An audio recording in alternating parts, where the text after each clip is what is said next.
the influence of group membership. Iron sharpens iron, remember that. So when you are looking at people's personality, you can date back to their childhood. There's one researcher by name Erik Erikson who has done a lot of work in the processes of human development. And he makes a very profound point in his studies that the age 0 to 4 is very important in the formation of one's personality. And that's the time that they learn to trust or to mistrust. Those are the two key variables at that time, trust and mistrust. It's important that we are mindful of this. That sometimes you say to your child that, oh, when you get all your answers right, I'm going to buy you a car. You think that they don't believe, they believe that you're going to buy them a car. Or I'll buy you an aeroplane. You know, and the child is so happy about it. It's real. They actually believe what you are saying to them. And afterwards, when they are asked about the aeroplane, that last week you say you buy me an aeroplane, and then you even pretend as if you did not even say anything. Okay, so be careful when you don't have knowledge, fine. But if you have knowledge, you cannot be forgiven. Know what you say to children, but more so where you take your children. I believe that it's important to invest in children when they are smaller. You know, it's important to invest in them when they are smaller. Give them the best when they are younger, smaller, from 0 upwards to wherever they even begin to go to junior secondary school. Those primary times are very important because they imbibe certain values that stays with them throughout their lives. Okay, so do bear this in mind. But it also does not mean that in adulthood also we cannot be influenced. But I like to emphasize the lower level because it's very important. There are some kids, you know, that based on what they see and what they're exposed to, they will never, you know, change their views on matters. There's an example that has just come to my thoughts, and I'm wondering how to deliver, but I have to deliver it also. But let me say, you know, one thing very typical that we see in our Ghanaian setting, especially the gentlemen, they just urinate anywhere. I hope you are not one of them.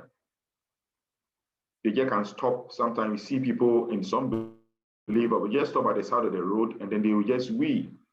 And then they sit in their cars and they are going. Very disgusting, but that is it.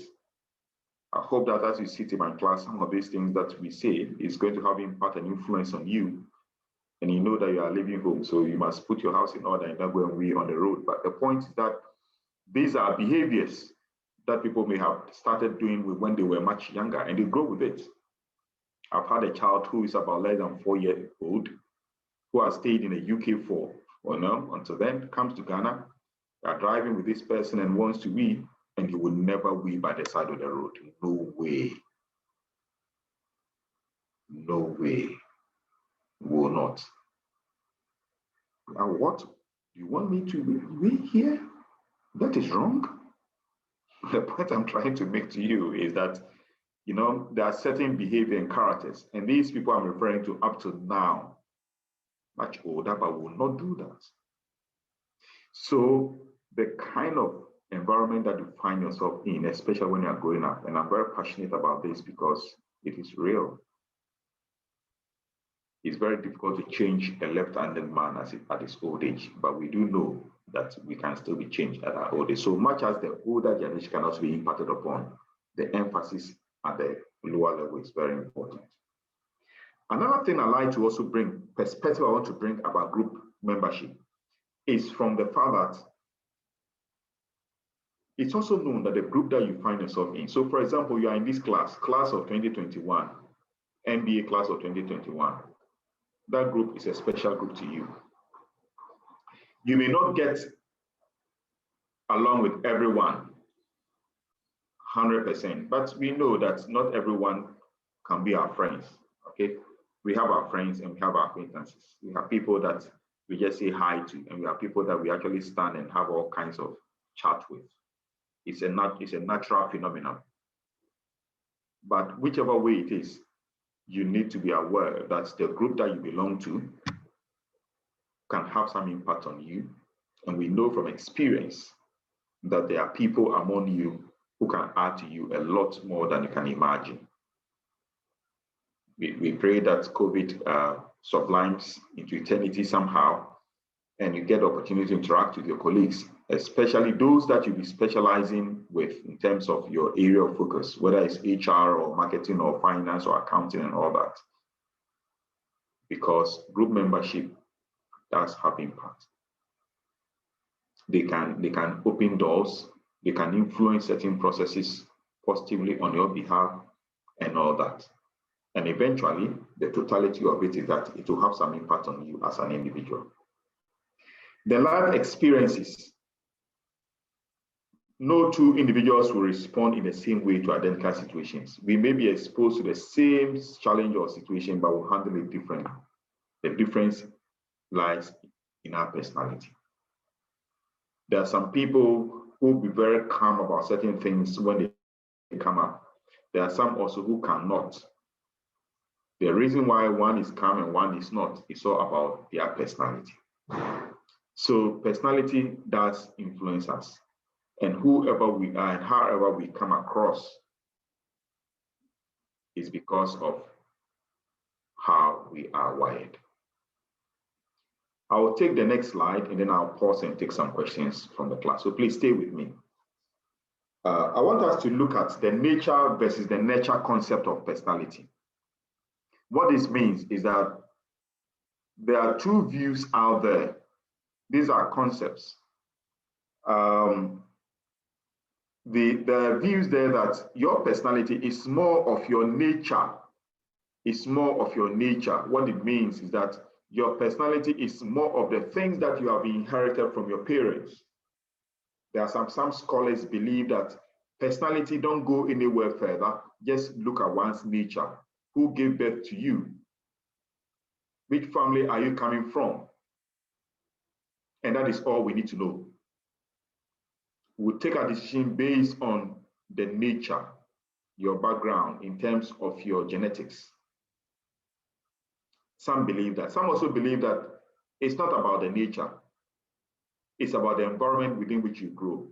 So these arguments are going on in the field of in personality studies. So if you look at the nature, the first point says that the elements under it says transmission of physical and psychological characteristics from parents to offspring through genes. In short, what this is saying to us is that the things that we inherit from our parents through their genes is what is informing our personality. I think I made that point earlier on somehow. It goes on to say that 25 to 50% of our personality is inherited. It means that we all have something of our parents in us. And as I like to put it, we are a chip of the old block, or we're a piece of the old block. So it means that there is something about our parents in us. So do note that. And then number 3 says that genes give a variety of potentials and limitations. If there's something about our parents in us, then it's possible that we can pick some potentials from our parents, and we can also pick some limitations from our parents. So it's key. And anytime I talk about it, my favorite bit is the parents who like to sometimes be harsh on their kids because they will say that you are not studying hard, or it's all right to be firm when it comes to that. But when you begin to demonize them that you are not good and you see all the bad things about them, normally the parents who do that, they were even worse if you are talking about academic work, if you trace their background.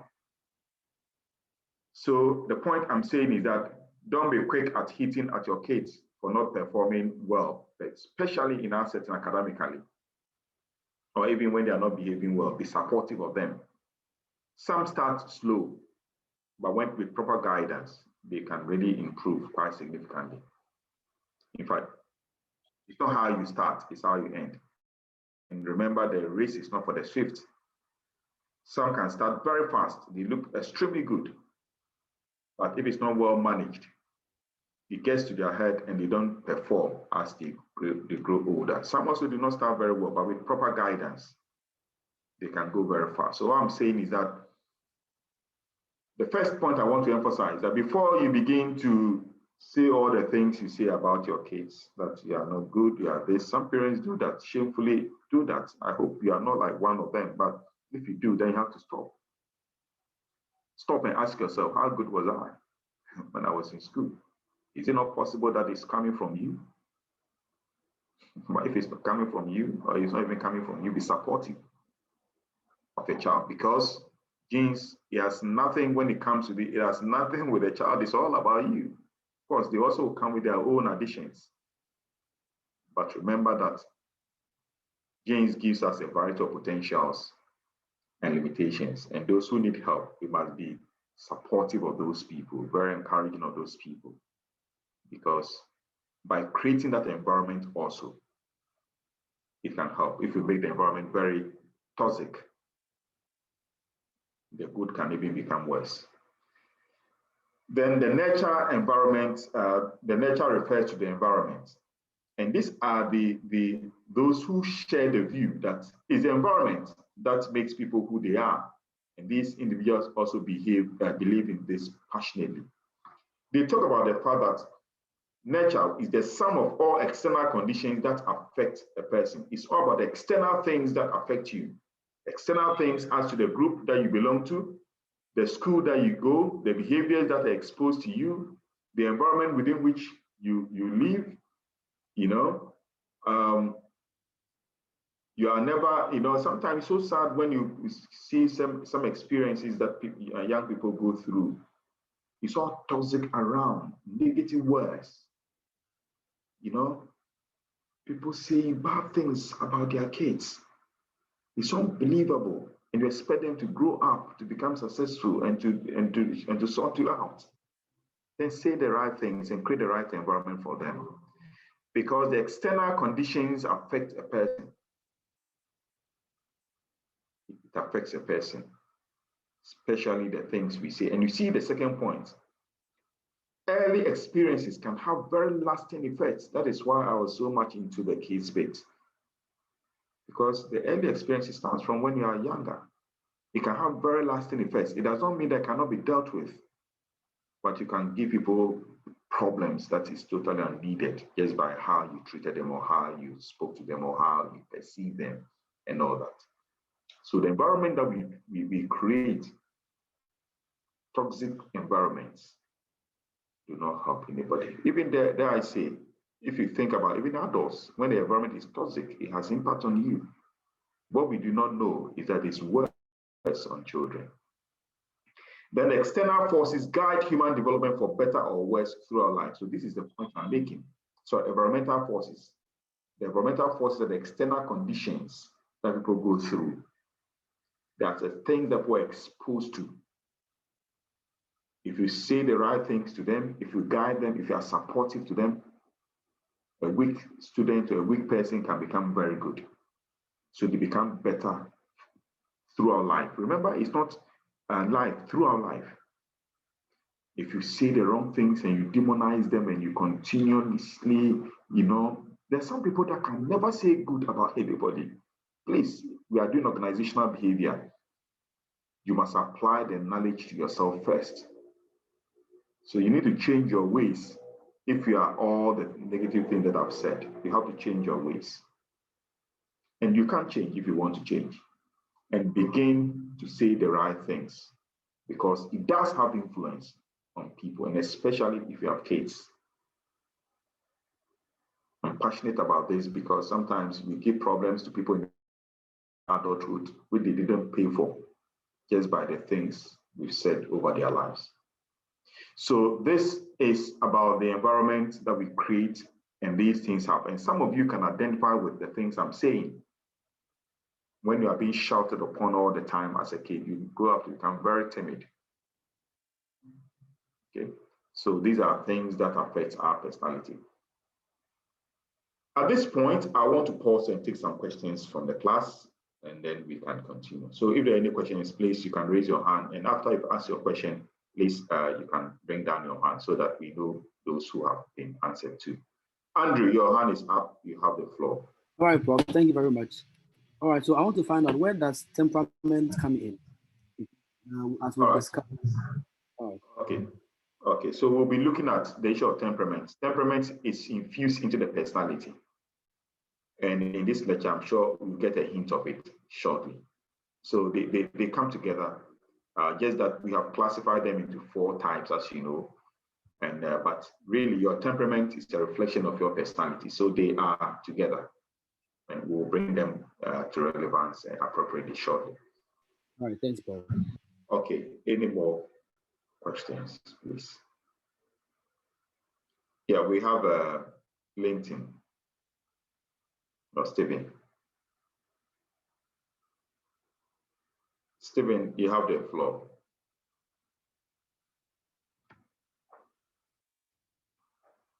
Stephen, you are muted. Yeah.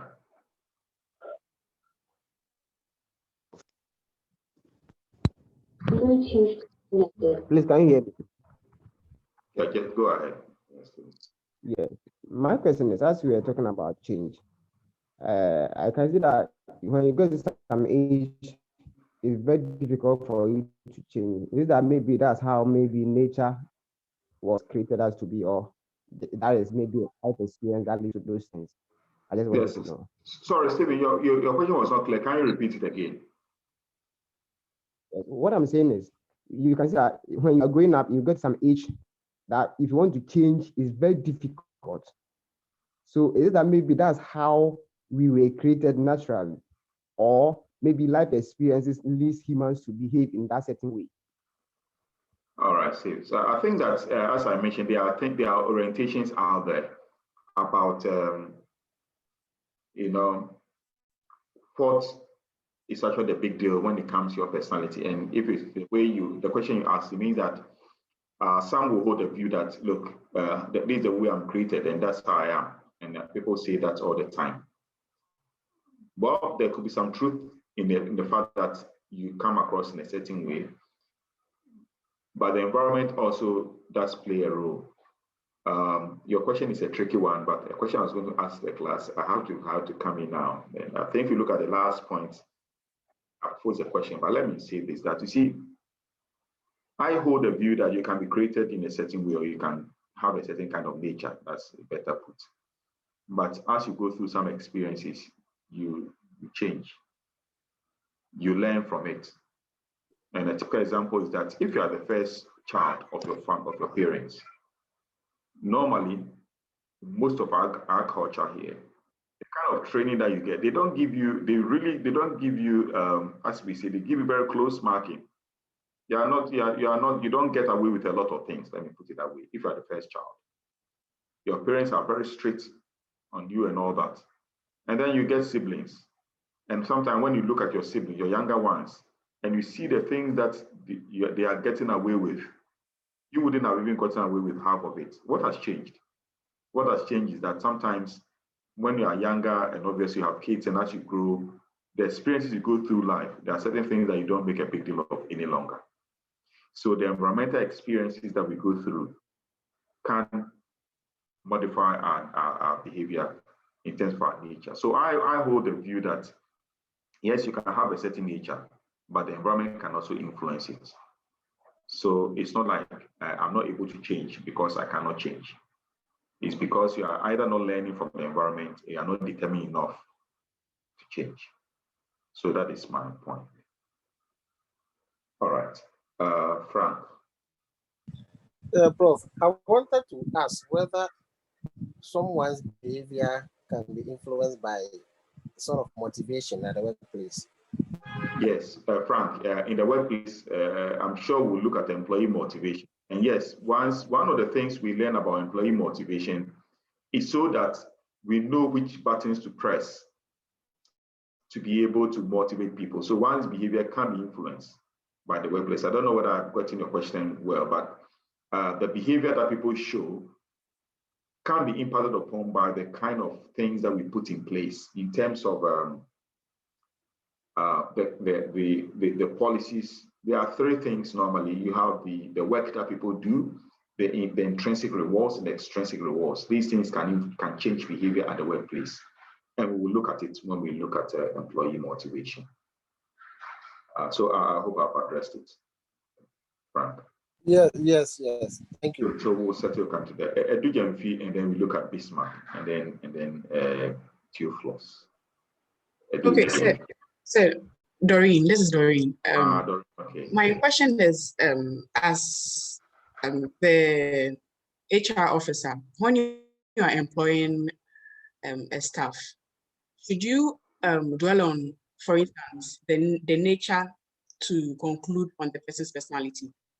So, example, should you look at where the person went to school and where the person grew up to conclude that this person has this particular kind of personality and therefore would fit this role? Or would you also incorporate the person's nature as well? Well, thank you, Doreen. I mean, the point is that if you mention school will be more of environment anyway. But you see, there are assessment tools out there. There are assessment tools out there which can be used to be able to establish one's personality. And let me get this across, that when we talk about personality, we are not trying to say that A is better than B. As you go through these subsequent lectures, you will see that I've made that point. A is not necessarily better than B, but because of their personality, it's how you are able to use the personality to do the work that you are supposed to be doing. So, for example, when organizations are hiring these days, they tend to assess, they will take you through some form of assessment, and they'll be able to establish that because based on this person's personality, that the job role will fit this personality, or you will not get the job because your personality does not fit. So an HR person who is assessing, number one, you have to clearly understand the job role. Yes, you may be an HR manager and it might be a marketing job, but you need to understand the job descriptions, the job specifications, and everything in detail. And then ask yourself, what kind of individual do we need?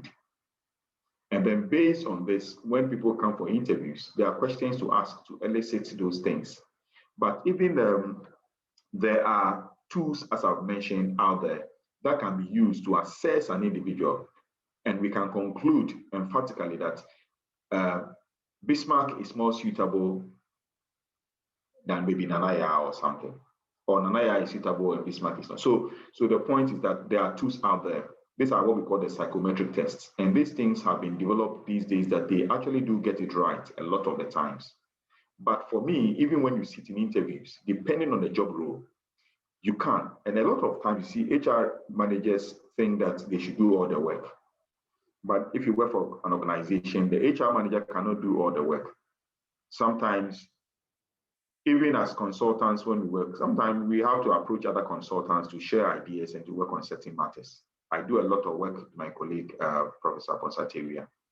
We consult for organizations when it comes to organizational development. There are some things that, we meet to discuss to see how to move forward. The point I'm making is that if you're an HR manager, it has not mean that you should do all the interviews.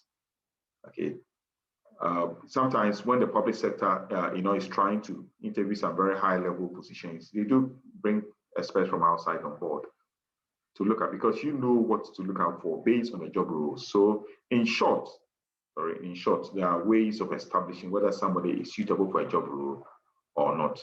It's only that HR managers think that they should do everything. And even though, they should not be doing. Learn how to bring other people if it's very important. And also when you work with consultants, one of the sure ways to build your capacity, I'm not saying that every work should be given to consultants, but number one, you must know consultants who know their work. When we work with consultants, you will build your capacity a lot, you will learn a lot from them. And then that also adds value to you. So don't do all the work, because you can't do all the work rightly. You need support sometimes. Okay, is it a bit of, I can see Bismarck now. Bismarck, I think you have the floor. So far, I can see two hands. Maybe the other hands, they have been sorted out now by the submission. So, Bismarck. Okay, sir.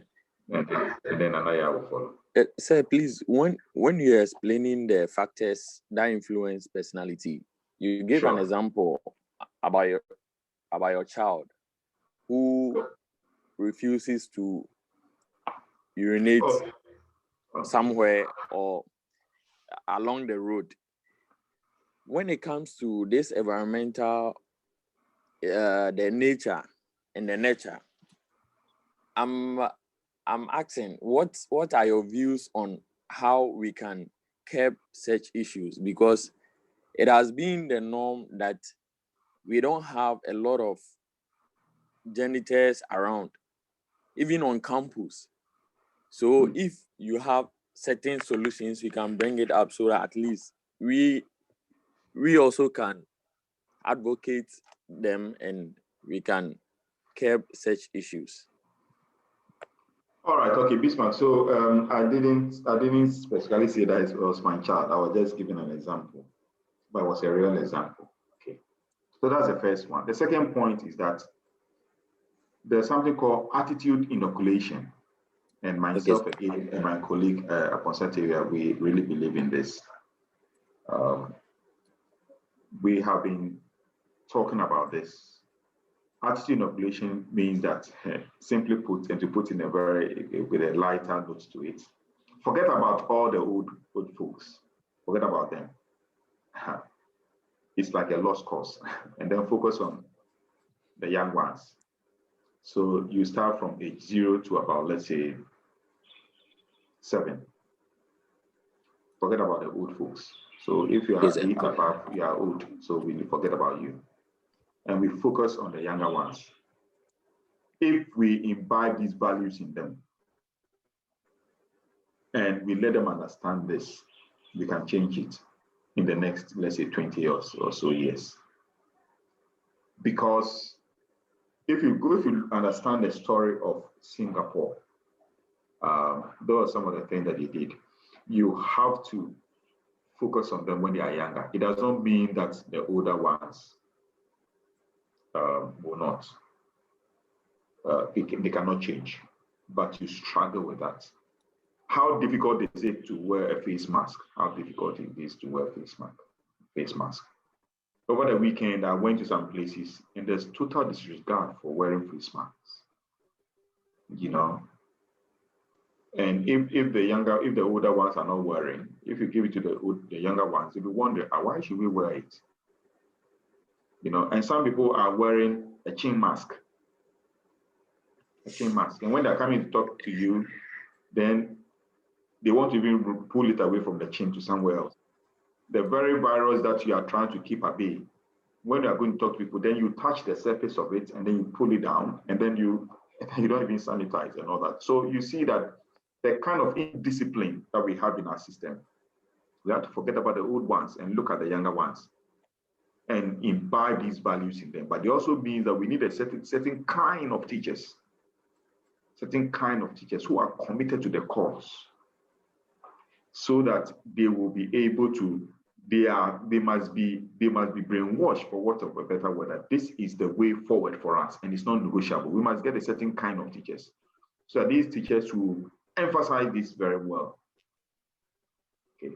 And when we do that to work, I just reduced it, but I do believe that even if we target up to the JHS level, JHS 1, we can make. So until as a country, so as a solution, until as a country, we have decided to say that, look, this is on our agenda, irrespective of NDC, MPP, where somebody, you know that we live in a country where when somebody is trying to do this, another person will say that, who is that person who is telling us where to be and where not to be?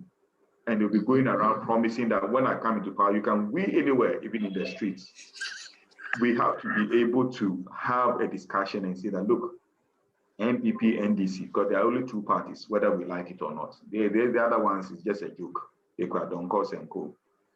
Now, we have to have a discussion between these two people.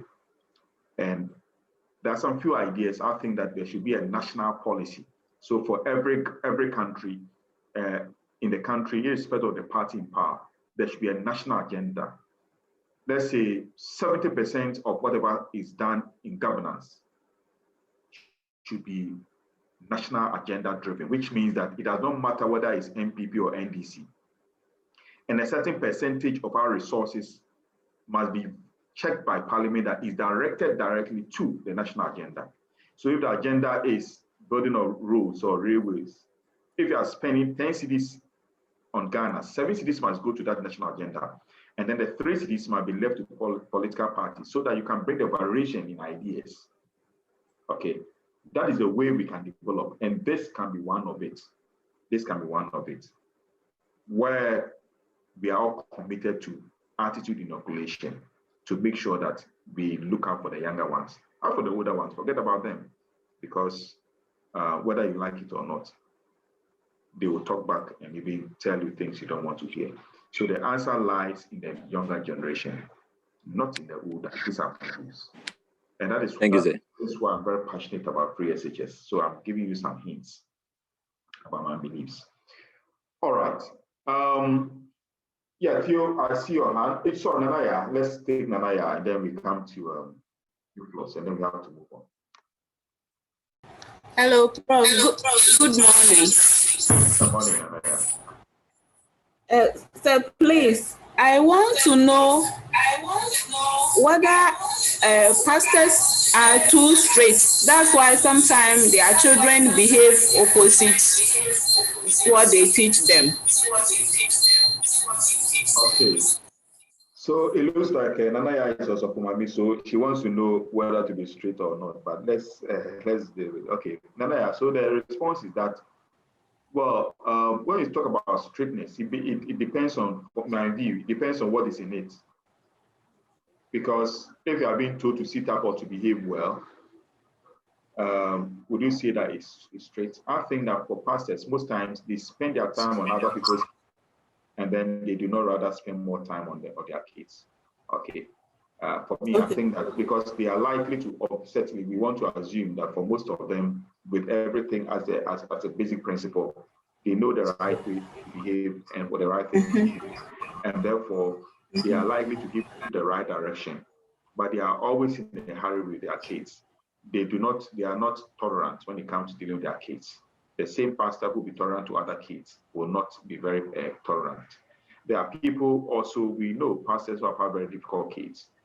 And they, based on how tolerant they have been able to have impact on them. We've heard stories about the Benny Hinns and all that they were very difficult kids.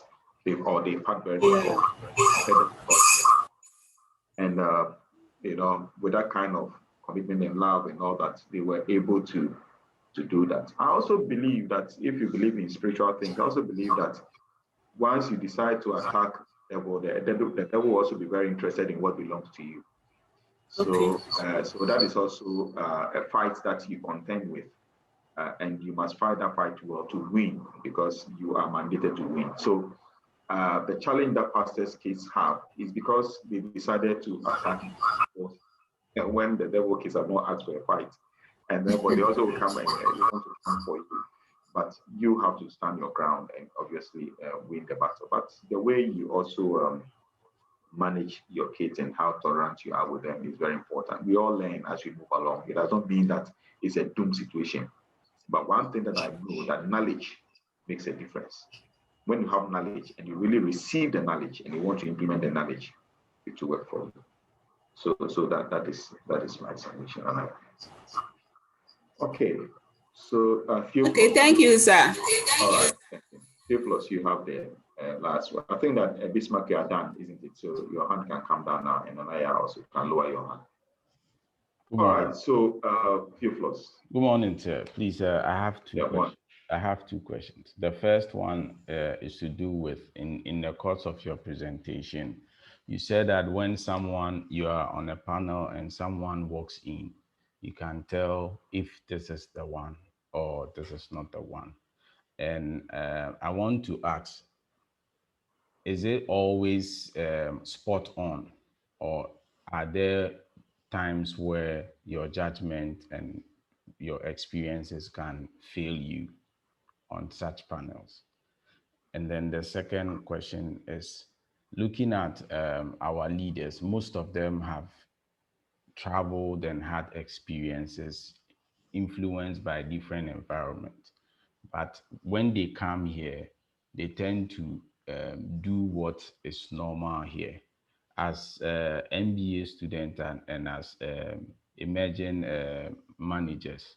What do we do so we don't replicate the same thing, or like, what do we do so we will be set apart from the norm? Thank you. All right. So so the first point, I think that that you made, let me start from the last bit where you were talking about that people go out there. I think the first one was a bit of a break. If you can just any break, Theophilus. Yeah. I got the last bit. First one.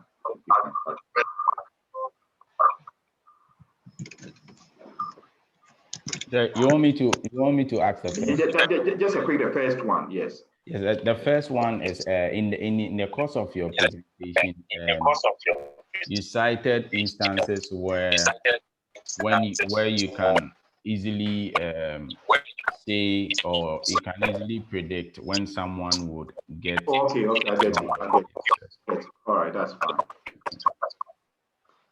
You know, Theophilus, the point is that when it comes to the issue that I made, I mean, the point is that, yeah, people can walk in and I cannot reflect back and say, you know, that most of the time, how you feel about it can come through indeed as exactly what it should be. So, in my experience, most times it is exactly what it is. It will come out to be that, look, you were right. But it's also possible that when you interact with the person, I would not say that it's 10 out of 10 most of the time, but you get a certain sense. But remember that you are coming for the interview. So we are just initially forming our thoughts as to what we think you know, this person can offer to us in terms of the job at hand or the job role to be filled. So even the colors, I mean, if these things, you have to, it's just like somebody, if you know your job, you know what to look at. Sometimes even the colors that people like communicates to you. So there are things to validate. And that is why most times you are like to get it right, because if you look at the colors, you look at the job role, you look at the way the person walks and everything, you can draw some conclusions, which certainly will is likely to turn out to be what it is. My answer in short is that just as Messi can score from one pole to the other and he knows how to kick the ball, or Ronaldo, whichever one you like, if you also know your job, you know what to look out for and you are likely to be right. So it is a skill, and these are people's bread and butter, and you must know what you know. That is what I'll say to you. So be able to do that. But when it comes to people's behaviors, somebody goes to a place and then that person learns and they come and they are not able to implement them. As for those kind of things, it's a choice. It's a decision. If you want to improve on yourself, it's a decision that you have to make and know which way to go.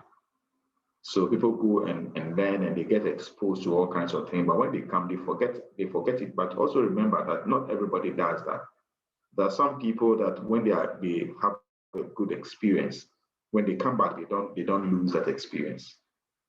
So that's why I was talking about attitude inoculation. That sometimes when you look at the older generation, I think that we should keep on talking to them, but they should not be our focus. Our focus should be the younger ones. And that is why I went to the national agenda. There should be a dedicated kind of program to making sure that we are guiding our children well, our kids well.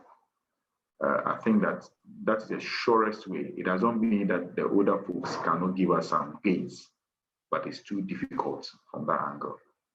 Okay, so the ask for the younger, focus on the younger ones, it's a sure way to making sure that they are well guided, because when they believe it and they will stand for it. So that is what we will say on this. Okay, so I'll take the last question and then we'll move on. Rini. Good morning. Please, my question is, when a group of siblings or when siblings are brought up in the same home, how then is it possible to have someone being the Mensa of the family? When someone is described as the Mensa of the family, what made the person so? You are assuming that me, I'm not a gun man. So if you say Mensa, what does it mean? When I talk about Mensa of the family, that means the one who is not like everybody. like the person is not even living in conformity, or the person is not exhibiting the kind of traits everyone was subject to. Like the person exhibits something totally opposite from what everybody expects from that person. So what makes someone the exceptional person from the family, be it positive or negative? Well, I mean that, yes, you can be brought up by the same parents, and we know that this is a very normal thing that happens. It does not mean that you are going to turn out the same way, because when you go out, you go in your different places. I personally believe that the Mensa comes up because of the people that they relate with. And most time when you check, you see that when they leave home, they may be hanging out with the wrong people, if it's for a wrong reason. Okay. There are some also that may not, but it's just by their personality. Sometimes you are seen not, you are not a Mensa because you are very calm and very quiet at home.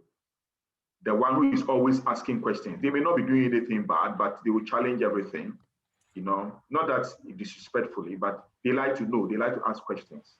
You may not be the Mensa, you may end up being the Mensa because in the minds of your parents, as for you, everything you want to talk about, you want to ask.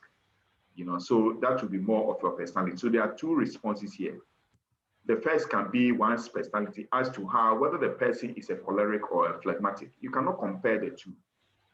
Cholerics are very outgoing and boisterous, and they say what they want to share. I'm sure in your family, you know some of everybody who is afraid of daddy when daddy speaks, but they say something. That's one of them will go and ask daddy, but this question that you ask, I really don't get it. Meanwhile, everybody will be directed to ask the same question. It's sometimes because of their personality, they are cholerics, okay, and therefore by nature they are likely to behave in that way. The phlegmatics are very laid back. They sometimes have questions, but they will not even ask. And we have the same one in the class as we teach now. So these are the things that will connote, in the minds of somebody to connote that this is a Mensa or that is not a Mensa. But so it's about people's personality. It's also about sometimes the kind of people that you hang out with that is making you become more different than the others. Please, if you keep on asking questions that others have asked already, you are going to delay your own class and you are not going to cover what you're supposed to cover. So bear that in mind. If somebody has asked the question again already, don't repeat those questions. I said I was not going to take any question, but I'll take Osman's one finally, and then please, we have to move on.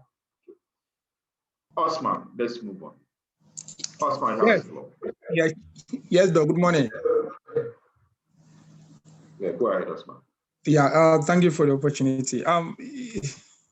This is a very important class this morning. So looking at the two the nature of nature and that of the nurture, I think you can clearly see you coming from the family. Yes, the family here is very, very important. That is the nature that you may be having it from your gene, or maybe coming from a specific family. But again, the environment plays, I would say, almost 50 to 75% of our well-being, because for the whole of our time, we have to interact with groups, and that have to be, so whether we are in the workplace or maybe in school. So these are all part of environment. But I think environment here is very, very important when it comes to personality development for me. Thank you. Okay, so thanks very much, Osman. I think before Osman came on, to be fair, there was somebody whose hand came up briefly before. So please, if that person is still your question, you think that if you don't ask, you certainly want to ask, then I think to be fair to let you come just before Osman came. There was a hand, I didn't spot the name, but there are two hands. Before Osman came on board, if you are the one, please, I'll give you the floor, just to be fair on that. Right, okay, so no questions. I guess your question then presumably may have been answered. So interesting thoughts expressed, and I do hope that we are going to apply them to our lives. We're going to look at the, so I pose this question that nature and nurture, which one is important? My response that both are very important. But being a postgraduate class, you can decide to say that for me, I think it's nature, and then you can argue your points. Some cannot say, I think it's nature, and you can argue your points. So, you know, we are not going to gauge you at all to belong to one school of thought. We're now building up our case. We are going to be looking at the study approaches, and we're looking at the nomothetic and hydrographic study approaches. In short, what this slide is saying to us is that there are, again, same schools of thought, same as the nature and nurture, the nomothetic and the hydrographic. The nomothetic is of the view that they take the view that your personality is more of your nature. Okay, it's more of your nature. So this is another side to the discussion we just had about the nature and nurture. And it says, if you look at the first point, say that personality studies can be divided into two main approaches, nomothetic and hydrographic. Nomothetic approach form the basis for most contemporary psychometric tests. Based on self-report questionnaires, easy to administer, to score, and to interpret. So what this is saying to us is that the nomothetic is very much used when it comes to psychometric assessments. And then look at the third point. It says that those who hold the nomothetic approach viewpoint, they view environmental and social influences as minimal and view personality as consistent, largely inherited, and resistant to change. What this means is that when we talk about nomothetic approach to studying personality, they take the view that the environment and social influences do not really have any much impact on people's personality. That's why it says that views environmental and social influences as minimal and view personality as consistent, largely inherited, and resistant to change. So you see that this viewpoint aligns more with the nature. What these are saying is that who you are in terms of your nature is what you be. The environmental issues that come up will have no effect on you. That is the view that these ones hold. And the essence of this discussion is just so that we know that we can use this to predict the behaviors of people. And once you predict that, you can then link it to the job that you want them to do or to consider them for. So the nomothetic approach takes the view that one's personality does not change. It does not change. Irrespective of the environmental issues that come up, the external influences does not change. What changes you will be the nature, the thing that you got from your family. The application of this nomothetic approach is so that we know how to select people. So based on the personality, you can select the right person. Based on the personality, you can also train people to become better and develop people also. So that is the thinking behind the nomothetic approach. We are now going to look at the hydrographic approach. So nomothetic is saying that, in short, just like the nature, your personality is inherited. It is difficult to change, and therefore the environmental forces or exposures that you get really does not have impact on you. Then let's look at the nomothetic. The nomothetic also behave like the nature, the environment. Look at the first point. It says that they take the view that individuals respond to the environment and people around them and see the dynamics of the interactions as critical in shaping personality. So what this is saying to us is that our personality is influenced by the environmental factors. It's influenced by the environmental factors. And they consider the environment, they consider the role played by the environment that the person lives in to be very important. So you see that the two schools of thought has emerged again. In the case of the nomothetic, it's all about it's more about your nature and not the environment. In the case of the hydrographic, it's more about the environment and not the nature. So it is the same thing being played out in different ways. And the hydrographic are very open. They say that they regard personality development as a process open to change. So what they are saying is that, yes, you may start in a certain way, but as you go through life, you can change based on the experiences that you go through. I personally lean more towards hydrographic viewpoints. I think that people can start in a way, but based on as they get knowledge, as they get to know experiences, or as they go through experiences, it can modify their approach in life, and it can have impact on their personality. I do not share the view that who you are yesterday is what you be today and what you be tomorrow. I share the view that people change and people can change. I share the view that the experiences that people go through can make them better or worse.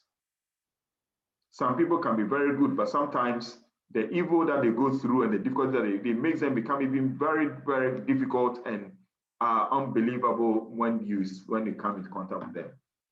And it's largely being influenced by the experiences that they have. So one can be changed for better or for worse. If you go back to the previous 3 slides or so, when we spoke about the nature, we said that the environmental factors can influence one for better or for worse. So the hydrographic viewpoint says that people can change. And therefore, they take kind of a hit at the nature to say the nature view that you cannot just ask people certain questions based on how they have been framed or their nature and conclude and say that this is how you are, this is your personality, and you'll be that forever and ever. Okay, so you see that these two arguments are going on. The application is that they use it also for selection, training, and development of individuals. So the same thing that the nomothetic does is the same thing that the hydrographic does when it comes to why we study these things. So, for example, in the nomothetic, where everything is fixed more or less, you could be asked a question: do you like your boss? The answer is yes or no. We like those who say yes. So if you ask 10 people, do you like your boss? And 7 of them say no, and 3 say yes, it means that your answer lies between one of the 3. Okay, sometimes you're going to ask another question. Do you like coming to work at 7 or 8? So these 3 people who have been selected from the 10, we want to pick the ones who say, I like to come to work at 8. And then perhaps you end up saying that they all can end up saying that, okay, we all like to come to work at 8. So you see that there's a difficulty there. You can now meet with these people and now go through an interview process, direct interview process. And then based on that, which is more hydrographic in nature, based on that, you are able to say that of the people that we wanted, we have been able to get the one we thought should do the work. So sometimes organizations can start with a nomothetic. And the nomothetic, because it will be asking direct questions, the answers you give will sieve the numbers. And then with time, as we narrow down on the numbers that we are interested in, we can do the interaction at the interview level, which is more hydrographic. And then based on that, we take a view on who to select. So if you look at the last point, it says that the hydrographic use open-ended questioning strategy to capture one's unique characteristics. So they will ask you questions. They don't cage you. They don't give you a yes or no answer kind of options. They don't give you agree, strongly disagree, neutral kind of responses. They like to hear from you and then form the opinion on the decision they want to make. So a lot of times when it comes to organizations, what tends to happen is that people are initially taken through the assessment. By the way, most of the assessment tools that tries to identify individuals who are suitable for a job roles, they tend to be nomothetic. So most people will go through a nomothetic assessment, and then they will narrow down. They will narrow down to some smaller numbers, and then they do an interview with these smaller numbers, because assuming you have about 1,000 people applying for a job, and all you need is about 10. You cannot interview all the 1,000. So normally there's a way of reducing the numbers. One of the ways that sometimes is done is that they take them through exams, but most of the time also it's just through personality assessments. And your responses will reveal whether you are the suitable person or you fall within the suitable person's group. So that if we have 4 spaces and we have gotten 10 people who qualify in terms of falling within the right group, then we can easily handle the 10 at the interview level and then select 4 out of it. So these assessment tools are used in organizations today as a way to selecting people for job roles. It can also be used as a way of training people and building their capacity so that they play more effective roles in the work setting. Okay, so we are going to look at the application of this, and the Big Five, which is a nomothetic assessment tool, is what we are going to be looking at. The Big Five. You see, the first, it says that nomothetic personality theories, the Big Five. And the text analysis says that there's a body of evidence that suggests that there are 5 dimensions that can capture distinct differences between people. These cluster of traits are known as the Big Five and expressed with the acronym OCEAN. What this is saying to us is that there are 5 areas of all of us, myself and all those in the class, that if we are subjected to an assessment, it can reveal our personality. It can reveal our personality. And once it reveals our personality, we can say that, look, based on your personality, this job role will be suitable for you or not suitable. And so the OCEAN, as we call it, because it forms the acronym OCEAN, it starts with OCEAN in that order. That's why it's called OCEAN. But it's the Big Five. So there are assessment tools out there, and these assessment tools can capture your traits exactly the way it should be, and it can reveal your personality. How does it do it? This assessment tool will assess 2 areas. The first point is that it will assess whether you are open-minded person or closed-minded person. It will assess whether you are open-minded person or closed-minded person. So when we talk about open-minded persons, it says that according to the Big Five, people who tend to be creative, people who are curious, people who are cultured, they are more open-minded. And if you look at the text, the one in the brackets, they always refer to the second part, which is the closed-mindedness. People who are closed-minded, according to this assessment, they tend to have narrow interests and they find comfort in the familiar. It means that they do not like trying new things. What they know is what they know. They do not like to try new things. There are some who are very open to try new things. You know, there are some who will always keep to what they know. These are closed-minded people. So this Big Five will assess, and by the way, we can only belong to one. You cannot say that I'm open-minded, but I'm also closed-minded, or vice versa. It's possible to perhaps be closer, but it will never be 50-50. Okay, so either we are open-minded people or closed-minded. And I'm sure as you go through this, you can tell, you know yourself whether you're open-minded or closed-minded, just by the explanations I'm giving. Are you the kind of person who may like to try new things, or yes, what I do is what I know? Okay, so these are some of the things that happen. Then the next one is consensusness and heatlessness. Consensus people are people who are hardworking, organized, and dependable. You expect that the opposite will be those who are not hardworking, not organized, and dependable. But we are very careful to say that, because you see, when it comes to consensusness, there can be variations. There can be, you know, it's like a scale. Some people are more consensus than others. Some people are more dependable than others. That is the point I want to make. So when you say that somebody is heedless, we explain it by saying that those people are low on consensuousness. We do not want to say that they are not consensual, which means that they cannot be depended upon at all. Even though people can be not dependable, they can sometimes also be dependable. So get the explanation that when we say heedless, heedlessness means that those who are low on conscientiousness, and those who are low on conscientiousness, according to this Big Five, they tend to be also easily distracted. They are easily distracted, they are disorganized, and they are unreliable. But we explain it to me that they are low on conscientiousness. Okay, so please get that clear. And then number 3, this assessment will assess whether you are an extrovert or an introvert. We have extraversion or introversion, it's the same thing. Extroverts are people who are very outgoing. They are also assertive and sociable.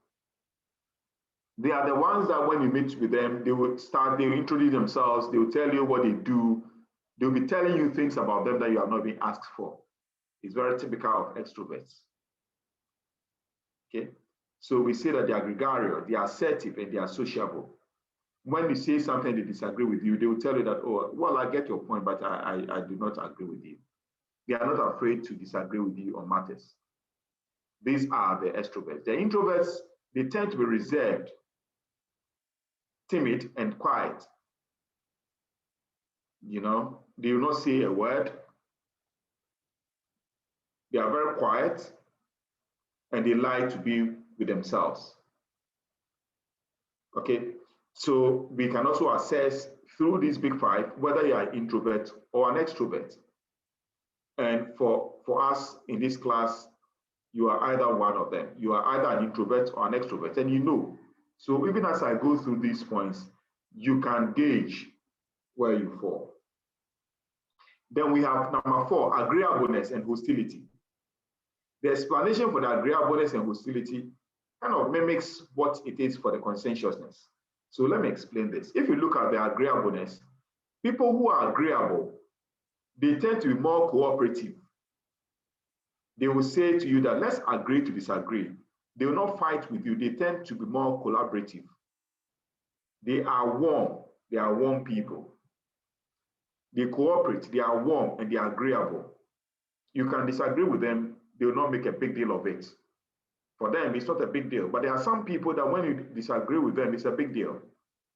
So we have agreeableness and hostility. But in explaining the hostility, we say that, you can see the text in brackets says that those low on agreeableness scale. So yes, people can be hostile, but they can also be not all the time hostile. That's the point I want to make. So we will not say that those who are hostile. Sometimes the job requires that people are less agreeable. For example, we want to select somebody for a job role, and the person's job is to man the car park.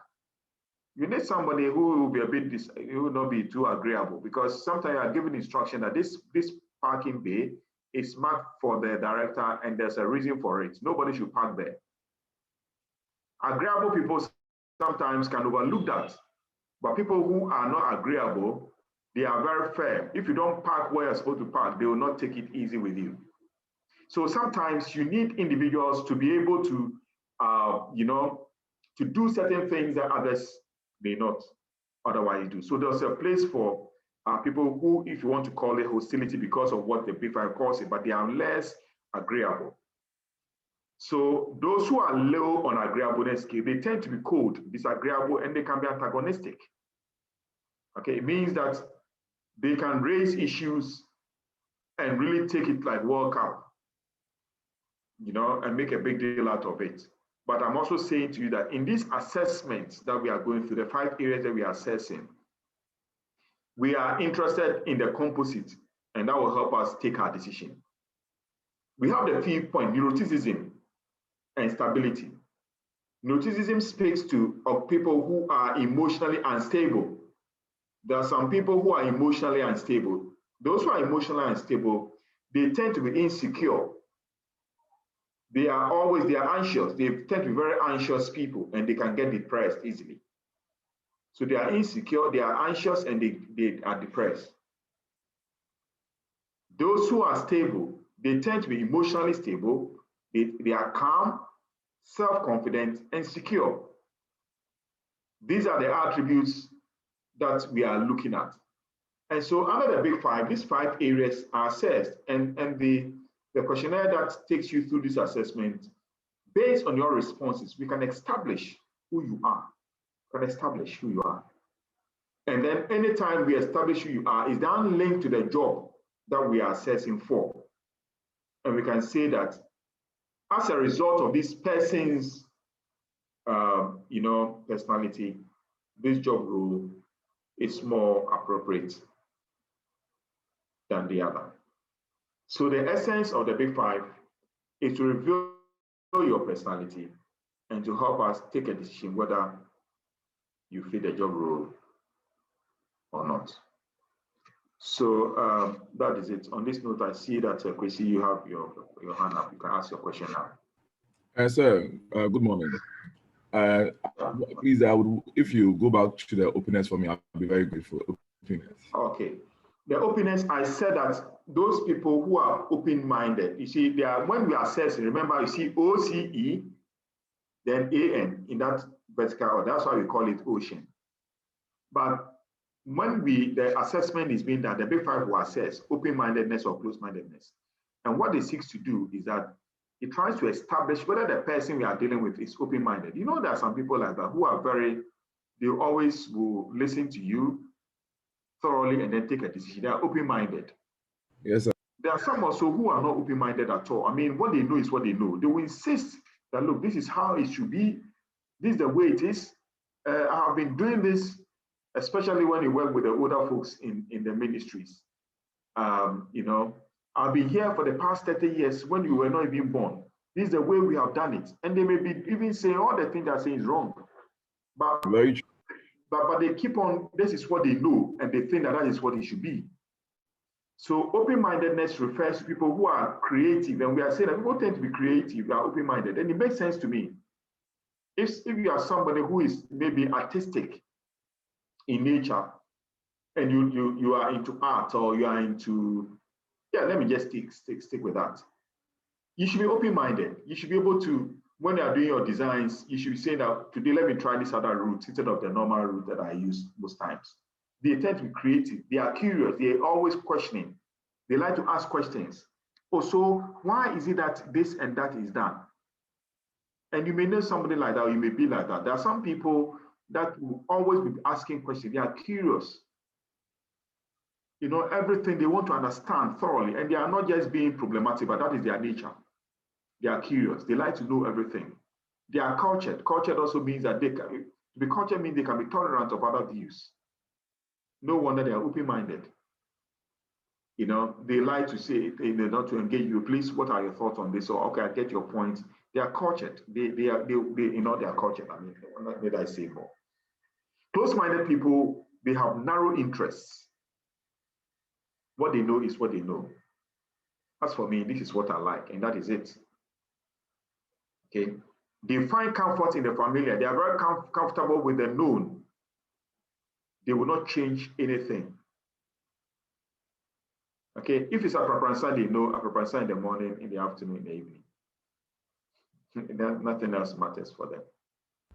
There are some people who cannot go through the day without at least 5 days in a week. They have to eat 3 days fufu. And some will say that, look,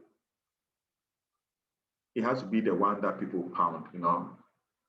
That is it. All other fufu is not fufu. So these are the close-minded. Patrick, I see your hand up.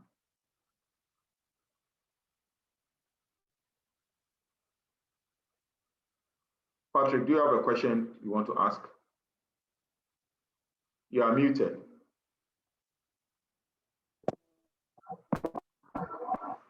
Okay, Gifty, you have the floor. Good morning, sir. Yeah, morning. Yeah, please, I want to know if one can possess more than one attribute from this big five. No, let me take this again. When it comes to big five, you have to pick all the five. Okay, so it's assessed for all the five, but you can either be one of them. You are either close-minded person or open-minded person. Okay, so there are 5 areas. So number 1, you can say that you are open-minded. Number 2, maybe you are conscientious. Number 3, maybe you are an introvert. Number 4, maybe you are agreeable. And number 5, maybe you are stable. So it can cut across like that. So everybody will be assessed in the 5 areas. So you have to get 5 out of 5. But whilst you are stability, somebody can be neuroticism, somebody can take hostility, somebody can take extroversion, somebody can take heatlessness, somebody can take close-mindedness. But remember that this assessment is based in the work environment. So the assessment is for the work environment, which means that it's about the job that is to be done. So we are not assessing you to say that you are like this. We are assessing you in respect of the work. So yes, you have to take all the fine. Okay, thank you, sir. All right, Patrick, your hand was up. Do you still want to ask a question before we give it to someone else? Okay, yeah. Good morning. Yeah. Okay, so can you please move to the next slide where the stability is? Okay, sir. So following the trend, I realized that the positive side comes first, but then the fifth one, which is the fifth point, we have the neuroticism or the stability, which means the negative side of the person comes before the stability. Is there any reason why we have that comparing to the first four, or it doesn't really matter? It doesn't really matter, and I know that you are calling one positive and not. That's why I'm stressing the work environment.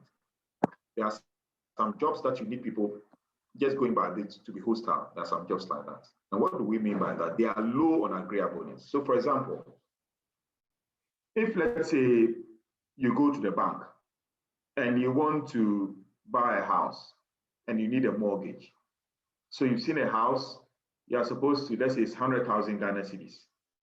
You're supposed to put down 20%, which is 20,000. You need 80,000 support from the bank. And before the bank gives you the money, they have to do credit checks. And the credit checks will be based on your credit profile. They will check, and these, we don't keep a lot of that, but these days it's catching up in a part of the world where people go through credit reference agencies to check on you in terms of our credit ratings. When we do the check on you, whatever we get out of it will form the basis for giving you the loan or not giving you the loan. You need, for some of these roles, you need people who, when they check and they find out that you are not credit worthy, they will say that, look, that is it. You did not pass the test. So we are sorry. Thank you for coming around, but we are sorry we cannot give you the loan because you failed the credit checks. Which means that when we give you the loan, you are likely to default payment. This is very normal thing when it's done in the US and the UK and the developed countries. Every person has a credit check. The reason why people get up with it here is that somebody can take a loan and decide not to pay. But if you know that down the road, even 10 years down the road, we can be used against you, you know that when you take loans, you must pay. So you need somebody who will be less on agreeableness. There are some people that when you do not go through them, agreeable person can be trying to find out, it's unfortunate you did not go through. What could be the issue? This loan that you did not pay 2 years ago, is it because there was an issue? And then you say that, I had a difficulty. My son was not well. I had to spend the money on it and all that. So people try to give reasons. And then all of a sudden, the no becomes yes. But if it is someone's character that they are in the business of not paying people when they owe them, they are going to default along the line. You must go and be bounced so that you learn that, look, this thing that I did not do right, that is what has made me not be considered. And then you learn from it. And then hopefully when you owe, you pay so that next time when you need support at a high level, you'll be given. So you need people like that. So I'm using this explanation just to say that there's nothing wrong being close-minded. There are some jobs that you need close-minded people. The instructions that have been given to me by the boss is it. Why are we all so proud of our military? They tend to be close-minded. The general has given instructions and we must all keep to it. The general says that you cannot move even 2 meters to this facility. You must be 5 meters away, and they will make sure that you don't come even 2.1 meters. Do you get it? And it serves a purpose. So for all of us, whether you're open-minded or close-minded, in terms of the work environment, it makes a difference. So it may be negative, but not negative necessarily, depending on the work at hand. But it must also be said that we also do know from literature that consensuous people tend to be preferred a lot of the times. When it comes to consensuousness, it's one of the elements that scores very high in a number of organizations when it comes to assessments. Those who are consensuous, people that they are dependable, they score very high. So let's bear that also in mind. Okay, so I have a lot of hands now. Let's check my time. Please, I have about 15 minutes to go. So a TMO, maybe this is a place to end. Let's take a TMO and then. Okay. Good morning. Yeah. Yes. Yeah. Please. So now people are asking questions. A TMO, you ask. So if somebody asks your question, please don't ask the same. Don't repeat. Yes, please. Yes, please. I'm a bit confused about the openness and the closeness. It relates to others, whereby we know that human behavior is not easily predictable, whereby people can change. They can be like this today, and the next moment they are exhibiting a different behavior or personality style. Whereby today one person can say, "Oh, let me open up," and then learn new things. But tomorrow that same person will be like, "No, this is what I know. And I know that this is how you are always like, so I'll not take anything from you." So is it possible that one person can exhibit both future, like can be open today and the next moment be close-ended? And is it possible that an organization can need someone like that who can be open today and the next moment be closed, depending on what the organization is? Thank you, sir. All right, then. So you see, the point is that when we talk about these assessments, they eventually fit into one's personality and temperament. And if you know or you understand temperament, it studies on temperament. We all have two dominant temperaments. We all have two dominants. You have one who is, somebody can be an extrovert for the first variable, and then the second variable can be an introvert. So for example, I don't want to move with temperaments now, but there's always going to be a dominant temperament all the time. There's always one major one and a minor one. That's always the case. One major one and a minor one. So you can have a case where somebody may be largely open-minded. It does not mean that they cannot be close-minded, because you can have borderline situations where somebody is maybe 51-49, but there's always going to be a dominant one. So it should not be confused at all that today I was close-minded, but yesterday I was open-minded. What it tends to assess that in the broader scheme of things, what do you lean towards? Because human beings are complicated. If you go back to the organizational metaphors, Gareth Morgan made the point that the reason why the metaphors were developed were because it is human beings are complex and organizations are complex. So he tries to bring organizations closer to us by coming up with those metaphors. So that awareness is there, that somebody can be close-minded now, but open-minded tomorrow. But in the broader scheme of things, what is the person likely to be most of the time? So you can be more close-minded than open-minded. It does not mean that you can never ever be open-minded. Okay. So when these assessments are done, it's mindful of this, and the questions are framed in such a way that it will bring up that this person is largely likely to be more open-minded than close-minded. Okay. And the same thing applies to all of them. I mean, if we say that somebody is agreeable, like the fourth item, it does not mean that that person can never ever be antagonistic. Yeah. But they are likely to be that, but it's quite rare. Haven't you come across people who you have known to be, in a certain way, and then they do something and it amazes you? Sure. Hey, I can't imagine that this person did this. Yes, that person can do it because that person can do it, because that person can do it. That's the point. The point is that the person has been known in a certain way. In the bigger scheme of things, the person moves in a certain way. So we all know that this individual is very agreeable.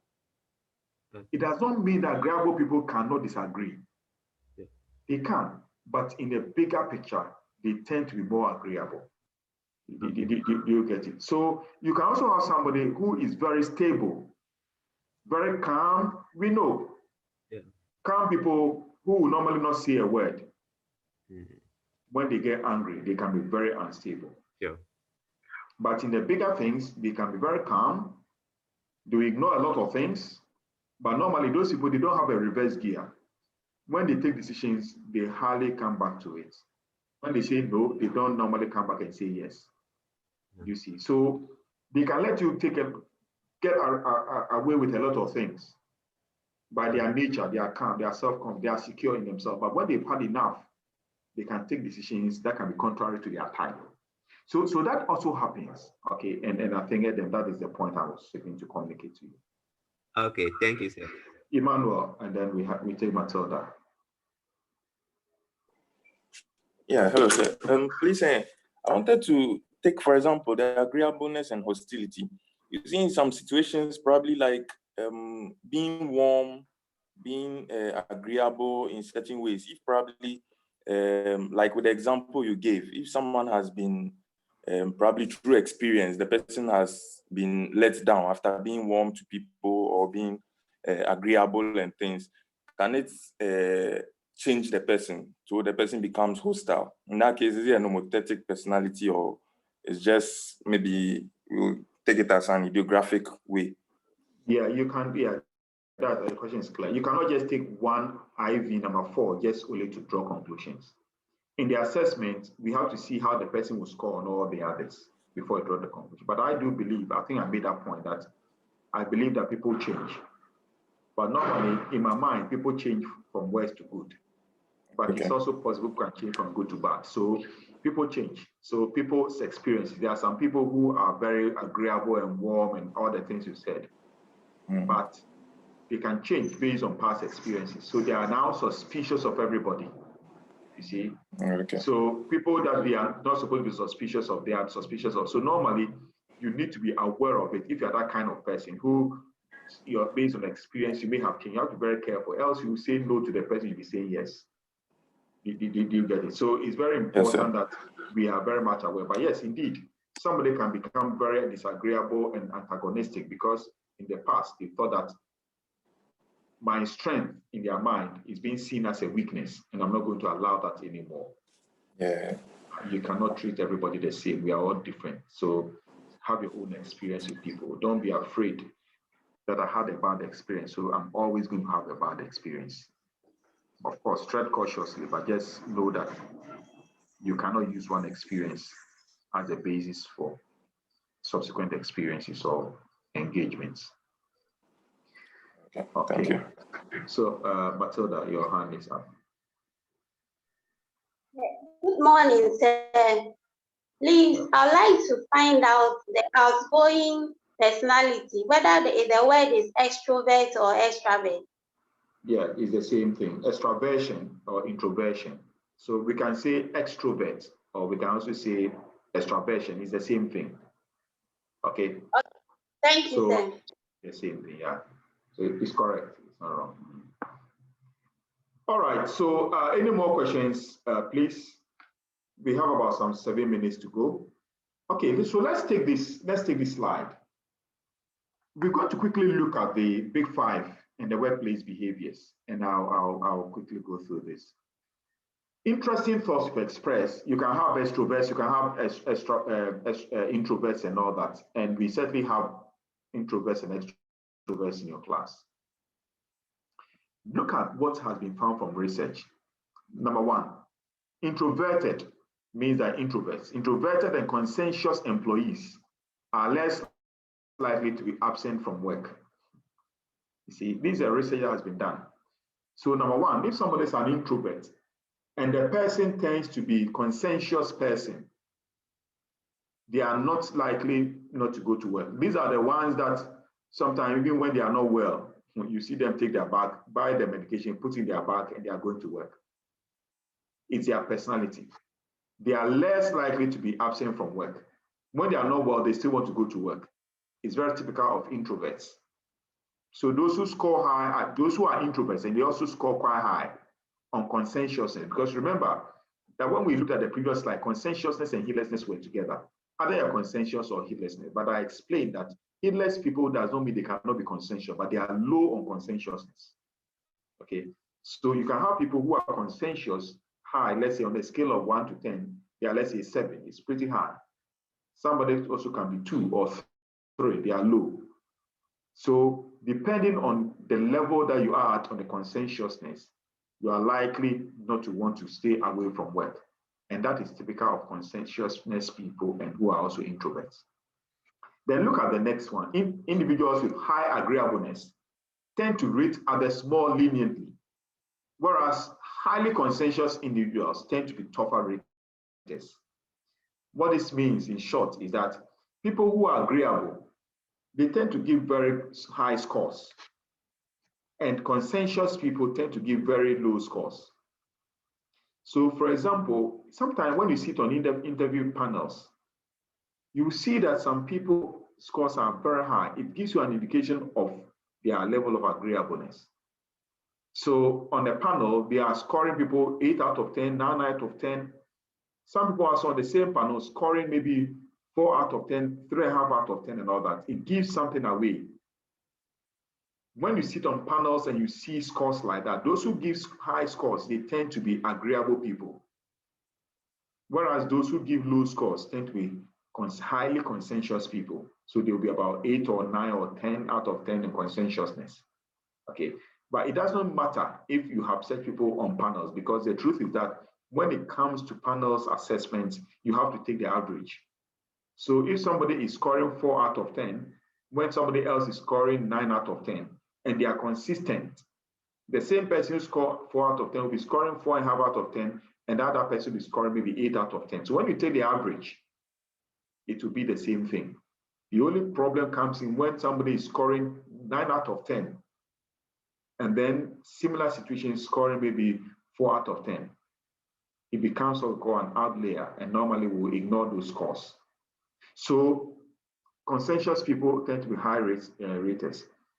Now look at the third point. Very interesting. It says that conscientious individuals are more motivated and they tend to be high performers. I think I made that point. People who are conscientious, one of the attributes that they are hardworking, they are dependable. They tend to be very high performers. You see, they tend to be very high performers. So bear that in mind. But then look at the next point. Say that conscientious individuals, they live longer. They live longer. They engage in fewer risky behaviors like smoking, drinking, and drugs, and risky sexual or driving behaviors, according to Robbins and Judge. So people who are very conscientious, they tend to live longer because they do not take a lot of risks. They do not end up, so if somebody likes smoking a lot consistently, perhaps they are less conscientious, and perhaps they are not dependable people. It's very possible. It gives you a lot of clue. If people are into drinking and drugs, they cannot be serious people, can they?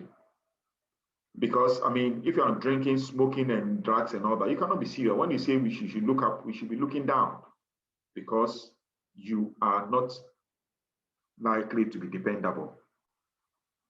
When you are on those kind of things, or they tend to they take very risky behaviors. When it comes to issues of sexuality and all that, risky sexual behaviors, you know, and even driving. Sometimes you have to stay on the road and you know that some people are on drugs by the way they drive. They overtake. Yesterday, I saw one like that in a cab, and you can see that it's in a cab. The person was overtook. And you wonder, you can only be on drugs and drive that way. If you're in your right mind, you will never overtake, serious overtaking at the top speed in a cab. There's something wrong. So how people drive can reveal whether they are conscientious or not, according to Robbins and Judge. This is not that if I say this, it's Robbins and Judge, and this can be attested to. Now, if you look at the next point, performance-oriented, that's conscientious people. They tend to be performance-oriented and don't adapt well to change because they focus on structures and don't want to change. What it's saying to you indirectly is that conscientious people can also be very close-minded. They don't like to change because they like the familiar. It works for them, they get results, and therefore they will not change. That's what he's saying. And then look at the last point. Extroverts or extroverts, they tend to have higher salaries. They receive more promotions, and they are more satisfied with their careers. And we're going to explore this in our subsequent lectures, but this would be a nice place to pause. So I'll take 1 or 2 questions And then I know people will be interested in the last point. Why is it that extroverts get higher salaries? Why is it that they receive more promotions and they are more satisfied with their careers? I'll explain that in our next lecture. So, Kwasi, you have the floor. Yes, sir. Good morning. So I would want to know if an individual can possess qualities of an introvert and extrovert at the same time. Yeah, answer this question. Naomi, can you answer that question for us? Thank you, sir, for the opportunity. But yes, I believe so. As you said, given the circumstances people find themselves in, they tend to behave in one way or the other. The person may be more extrovert than introvert. So it depends on the situation and they give it. Naomi, okay, Patrick, it's good you asked the question. Let me take this again. So what I said was that there is always going to be a dominant, and I think some of you picked it, when the question that was asked by Adam bordered around the same line. Because Adam was talking about whether can one be agreeable or disagreeable. And I said that yes, it's possible, but there's always a dominant. You see, you cannot be an introvert and extrovert at the same time. You are either dominantly extrovert or dominantly introvert. But you see, there can be closeness. When we get to the personality discussions, there can be, so you can have somebody who is maybe, let's say, 55% extrovert and 45% introvert. These are the borderline characters. These are the ones that sometimes they can surprise you. But there are some also that we know that this person is an introvert. They are maybe 80% phlegmatic and maybe 20% choleric or something. Do you get it? So you are either one of them. You cannot say that I'm introvert or extrovert. But we also said that sometimes as you go through life, the experience that you go through can make you modify your behaviors. But most times, especially when it comes to extraversion, introversion, they tend to be quite stable, I think. But maybe you were 80% extrovert and 20% introvert. As you go through life, it's possible that you become maybe 60 extrovert and 40 introvert based on the experiences you have. But what I want to underscore in capital letters is that there is always going to be a dominant personality all the time. Dominant personality all the time. The ones that sometimes confuse us are the ones that you thought this person is an introvert but is behaving extrovert. These are the borderline characters, maybe 51, 49. So they can change easily based on the environment. Those ones, the environment really matters in their behaviors. But even in the midst of that, they are going to be very much introverts or extroverts. So Naomi, you can ask your main question. I threw this one to you because your hand was up. If you want to ask your own question, you can ask, and then we can move on to, I'll take the last two, and then we'll have to end the class. So Naomi. Thank you, sir. And please, it was not really a question, but you said you will talk about it next week. I wanted to, when you said the last point, we'll make some comments. I wanted to say something. Sure. As you talk about it. Yes, we will do that. So please, we'll look at it. If I miss it, just remind me now. So that will be your job for next week. Yakubu. Thank you, Prof. I'm looking at the third point. The consensuous individuals are more motivated and tend to be high performers. With this motivation, is it an intrinsic one or extrinsic one? Yeah, motivation. Okay. I think that it's clearly to be more intrinsic because we are looking at personalities here. It will be more intrinsic. It does not mean that extrinsic will not come in, but it will be more intrinsic. Intrinsic motivation is more within. The extrinsic tends to be more of the outside, but it will be more. But I see the value in your question because there are some people also who may be conscientious because of the goodies attached to what they do. But in respect of this particular discussion, it's going to be more intrinsic. Okay. Yakubu, is that fine? Yes, sir. Yes, sir. I'm okay. Okay. So Emily will have the last question to ask, and then we can wrap up. Yes, Doc. Doc, was my hand up? All right. So please, if you don't have a question, then that's fine. So the only thing that I want you to do for me is I just feel it is far away.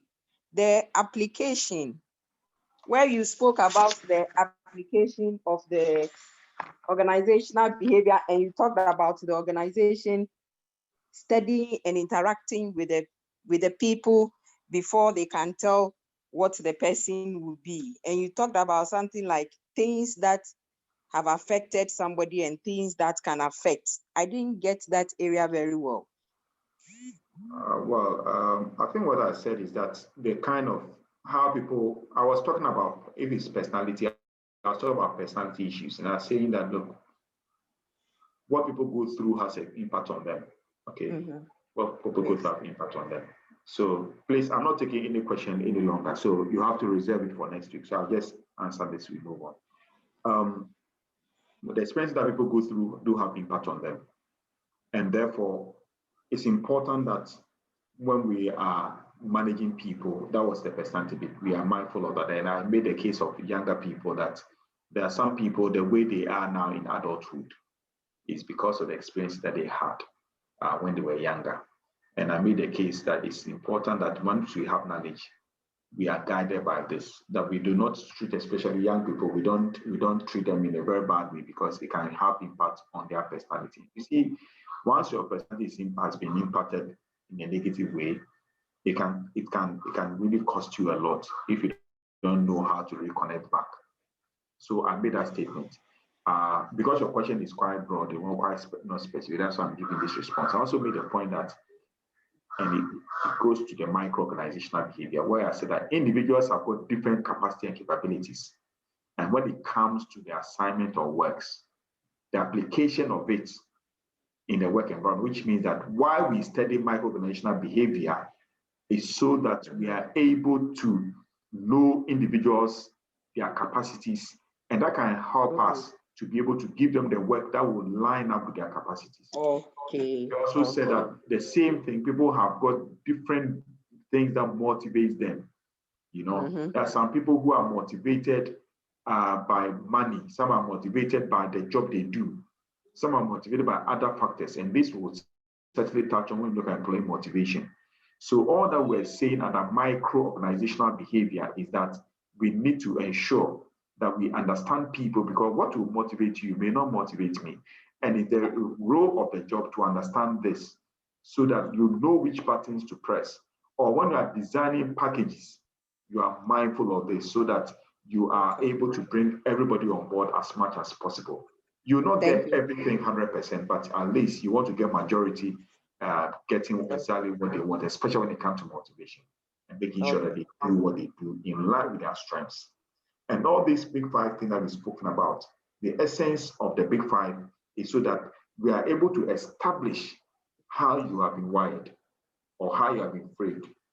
And then based on that, we can say that, oh, based on how you are, this job will be better for you or not. And that is what organizations do. So when you go for the job interview, you may have had first class. And somebody may have not gotten first class, but we go for that person. And we see that all the time. It's not about first class. It's about whether, having passed the basics, do you have that capacity to do that particular assignment? Do you see? Okay. So on that note, thank you, Doc. So please, we'll end the class for today, and then we'll continue because, and I think we've done about 2 hours. We'll continue. Yeah, Andrew, I'll give you the last word because you are the rep. So